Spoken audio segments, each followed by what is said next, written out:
Okay, alright. So we have to ask the casualty first. First, of course, when people are choking, they will show you the universal sign of choking, hand clutching the throat. You cannot be choking and then you say, oh, I'm choking. Oh, I'm choking, correct? Okay, so hand clutching the throat, then you ask the question. Sir, are you choking? Can you speak? Can you breathe? Can you cough? If it's a lady, are you pregnant? You need to ask that if she's a lady. Because we do not discriminate the slim lady and the fat lady, because not necessarily slim lady is not pregnant. So lady, additional question. Are you pregnant? Okay? Then what you do is, first, bring your leg in between the casualty leg. This is to ensure that you are stabilize yourself, and in case if the person become unresponsive, you can actually support the person. Okay? And then what you do is, work your hand around the waist of the casualty. More or less you know where to locate the navel. Do not go too low purposely or go too high purposely, okay? Because your waist is just around here, your navel must be just somewhere. Okay? Alright, work your hand around the waist of the casualty, locate the navel. After you locate the navel, make sure you do a fist with the thumb inside. And put this flat part at the abdomen, not the one when you have your knuckle on, because if you do, it's going to hurt the person. This flat part, okay? The navel, 2 fingers above, place the flat part. So make sure your hand falls in between the navel and the soft bone, okay, in the middle. So what you do, other hand, you will support. So you will give the inward, upward thrust. We call it abdominal thrust or Heimlich maneuver. Okay, like that. In, up, in, up, in, up. Okay, how long do you have to do this?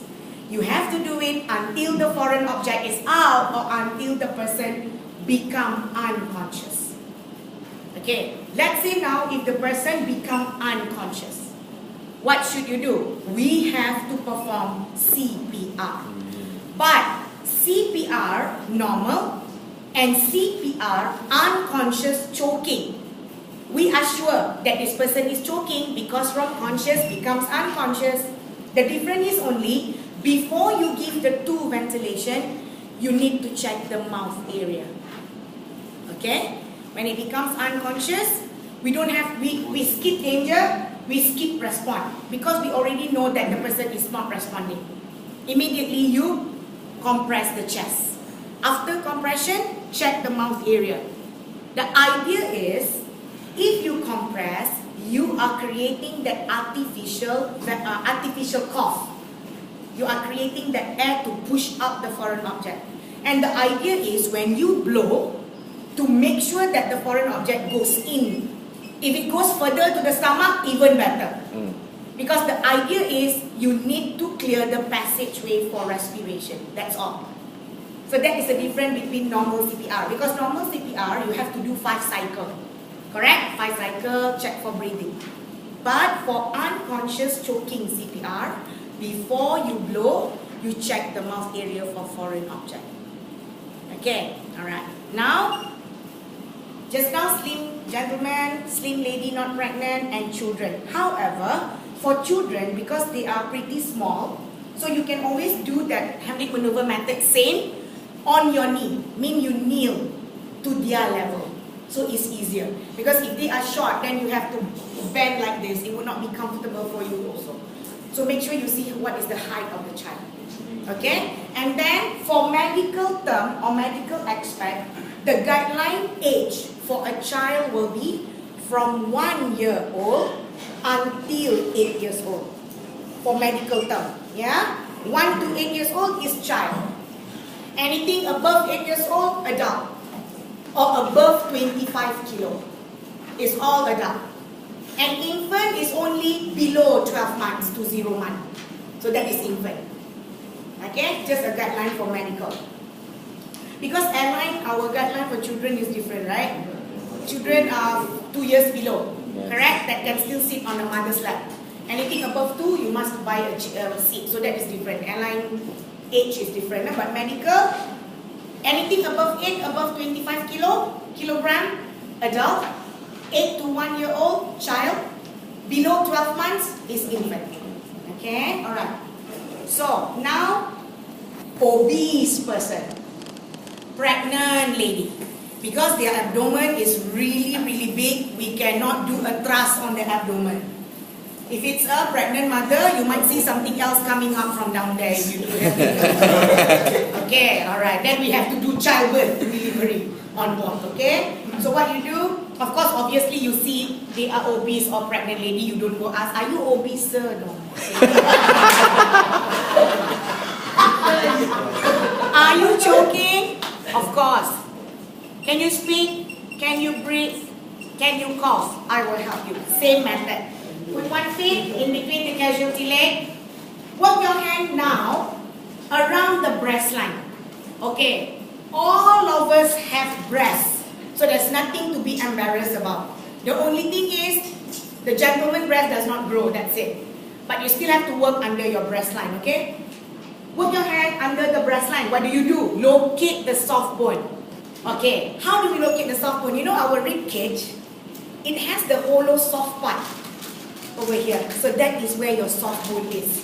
Why we tell you to locate the soft bone? So that you would not do the thrust on the soft bone. Because if you do, you will break it. You will break it. So don't, yeah? Work your hand around the breast line, locate the soft bone. Create a fist again. Place your fist 2 fingers above the soft bone. Not on top the soft bone. This is soft bone, locate 2 fingers above. Automatically your hand fall into the position of lower sternum. So this method we call it chest thrust. Then the movement will only be inward. Only. Yeah? Okay? Just like that. Okay? Just now it's like this, yeah? So this one is chest, inward motion only. Chest thrust. Okay? Alright. Until when? Until the foreign body is out or foreign object is out, or until the person become unresponsive. Okay? Alright. Now I'm going to show you for infant. Can everybody see me? I'm going to sit here. Come here. What's your name again? Yeah, difficult to remember. Dad. Okay, if you have an infant at home or small kids, whenever a passenger complains of the infant, if you have an infant choking with you, what you do is, infant does not know how to cough out their own foreign object. Like for us, if something stuck in our throat, we will do some gesture to actually allow it to come out. But infant, they do not know how to do it. So what you do, when you receive the first complaint, immediately check the mouth area in case if there is a foreign object. If there is a foreign object over there, use your little finger. Not this one is for adult and child. Okay? For infant, use your little finger. Remove it towards your side. If you have any. Okay? Just remember, if the foreign object, you can see it, but if it's too far into the throat area, do not poke it around. Because we might afraid that you further choke the infant. Okay, so don't. Okay, even though you see, wow, you can see it, but it's a little bit too deep. Do not poke it and take it up. Don't. You might, number one, block more of the airway and also injure the throat. So we do not want you to do that. So check. If there's nothing, what you do first, you support the infant jaw. Because infant, their neck is very soft.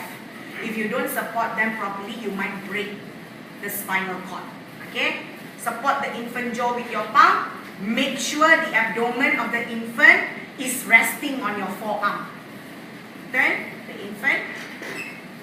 And make sure your forearm is resting properly on your tongue. What we want to do is, we want to have a firm slap. Because if you were to tilt your leg, you might have a bouncy slap. So we do not want that. It must be a firm slap. When you slap, slap hard. Not really hard, not soft, but hard. You need to create that artificial air or artificial cough, okay? So what you do is, make sure you open the airway. Tilt the head, you see? Open the airway, yeah? Okay. We will give The method will be 5 back slap and 5 chest thrusts, okay, until the foreign object is out. Make sure you slap in between the shoulder blade, in the middle, okay? 1, 2, 3, 4, 5. If nothing comes out, what you do, you sandwich the infant. This is what we call sandwich technique. Support the head, make sure the back rests on your forearm. Again, you need to check the mouth area. Because in case if the foreign object is already out, but it's not really out, you need to take it out. Okay, if you check, if there's nothing there, what we do is we will do 5 chest thrusts. 5, yeah? For CPR is 30 compression. But for choking is 5 chest thrusts. Again, position at mid-sternum, middle and ring finger, 5. 1, 2, 3, 4, 5.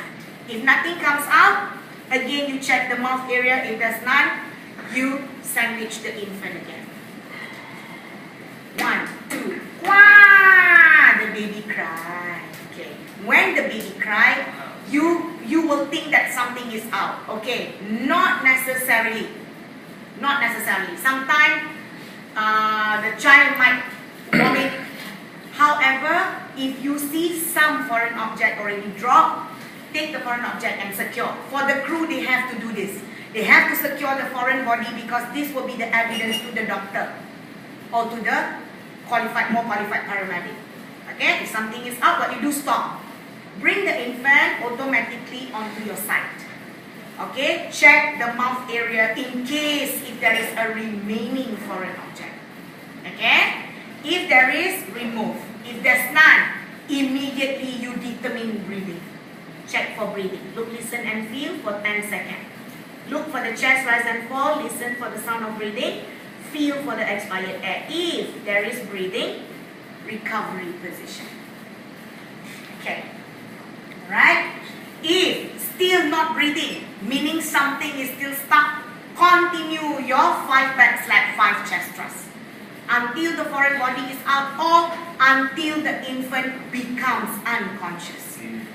If the infant becomes unconscious, then we will perform the CPR for unconscious choking infant. Remember, 30 compression. Before you blow, check the mouth area. Then you give 2 blows. The more the foreign object go to the stomach, the better it is. Because the idea is to clear the passageway or the trachea. Okay? Alright. Any question on that?